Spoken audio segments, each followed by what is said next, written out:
দেড় মাসের অধিক সময় স্টেশন মাস্টার থাকবে না, এটা অত্যন্ত দুঃখজনক এবং যে কোনো সময় একটি দুর্ঘটনা ঘটতে পারে। সেই দুর্ঘটনা এড়ানোর জন্য আমাদের দাবি, ইতিমধ্যেই আমরা শুনেছি যে বেশ কিছু স্টেশন মাস্টার নিয়োগ দেওয়া হয়েছে। তাদের মধ্য থেকে একজনকে দ্রুত আমাদের মিরপুর রেল স্টেশনে নিয়োগ দেওয়া, পদায়ন করা এবং এই জনগণের এই দুর্ভোগ লাঘব করা। এবং সাথে সাথে আমাদের এই রেল স্টেশন অন্য যেখানে আমরা দেখেছি এত অবহেলিত রেল স্টেশন আর কোথাও আছে বলে আমাদের মনে হয় না। এজন্য এই রেল স্টেশনেরও আধুনিকায়ন আমরা চাই এবং যদি এটা বাস্তবায়ন না হয় আমরা এর শেষ পর্যন্ত আমরা যেতে রাজি আছি ইনশাআল্লাহ।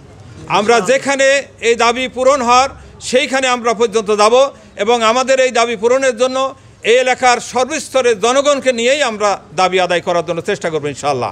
আজকের এই যে দাবি নিয়ে আমরা এই জায়গায় স্টেশনে উপস্থিত হয়েছি, এই দাবি আদায়ের জন্য স্টেশন মাস্টারকে পুনরায় নিয়োগ দেওয়ার জন্য, মিরপুর স্টেশন পুনর্বহাল করার জন্য যে যে দাবি দরকার, যে যে কাজগুলো করতে হবে আমরা সেই কাজগুলোই করব।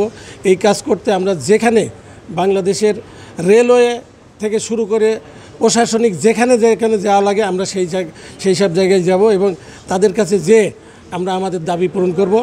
আগামী 15 দিনের মধ্যে যদি মিরপুর স্টেশনে স্টেশন মাস্টার নিয়োগ না দেওয়া হয় আমরা 15 দিনের পর থেকে কঠোর আন্দোলনে যাব। প্রয়োজন বোধে রেল যোগাযোগ বন্ধ করে দিতে বাধ্য হব।